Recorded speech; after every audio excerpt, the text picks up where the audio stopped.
सफलता को लेकर लोगों के मन में अक्सर 3 प्रकार के सवाल होते हैं। क्या करें कि सफल हो जाएं? क्या करें कि सफलता की गारंटी मिल जाए? और क्या करें कि सफलता जल्दी से जल्दी मिल जाए? लेकिन इन सब से ज़्यादा ज़रूरी सवाल यह है कि क्या आपको पता है कि सफल होने पर महसूस कैसा होता है? मन में किस प्रकार के विचार आते हैं?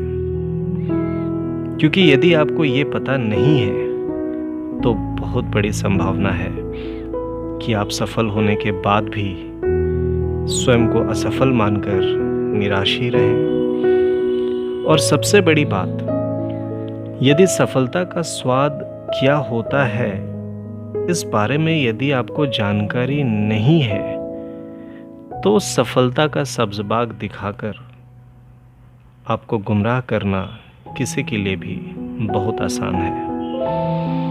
मैं रविशंकर स्वागत करता हूं आपके लिए मेरी तीसरी नई बात में। हम जब कोई चीज़ चाहते हैं और वह हमें मिल जाती है तो उसके बाद क्या होता है? होता यह है कि या तो हमारे मन में उस चीज़ के प्रति जो लगाव है वह कम हो जाता है या समाप्त हो चुका होता है और हम उसकी जगह उससे बेहतर या उससे कुछ अलग और पाने की कोशिश करते हैं। दूसरी संभावना यह होती है कि हमें जो चीज़ मिल चुकी होती है वह हमें इतनी अच्छी लगती है कि हम उसे कई और बार खरीदने की, प्राप्त करने की कोशिश करते हैं। सफलता के साथ भी यही होता है। आपका अपना एक लक्ष्य होता है जिसे आप जीवन में प्राप्त करने का प्रयास करते हैं।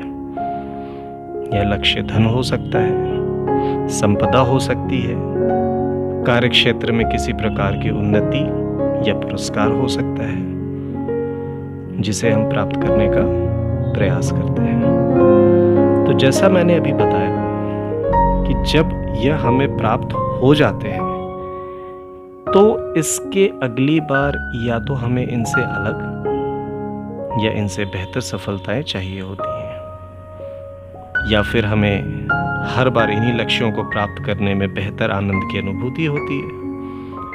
लेकिन यहाँ एक द्वंद्व है कि यदि इन लक्ष्यों को हमने अपनी समझबूझ और स्वयं के विवेक के साथ तय किया है, इन्हें स्वीकार किया है, तभी इन्हें पहली बार या हर बार पाने में हमें संतुष्टि और खुशी महसूस होगी।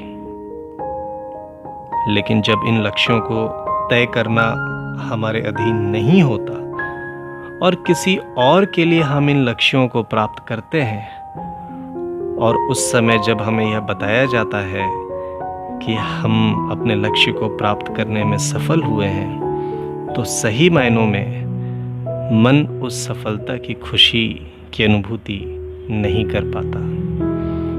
तो अगली बार जब आपको जीवन में सफल होने के राज बताए जाएं तो उन बातों से अपने मन में उठे सवालों और अपने पूर्व अनुभवों के शुद्ध आत्मविश्लेषण पर ध्यान दीजिए। यदि आपका अनुभव और बताई गई बातों में लय स्थापित हो जाता है तो बहुत अच्छी संभावना है कि आप आगे चलकर अपनी सफलता की खुशी को महसूस कर पाएंगे।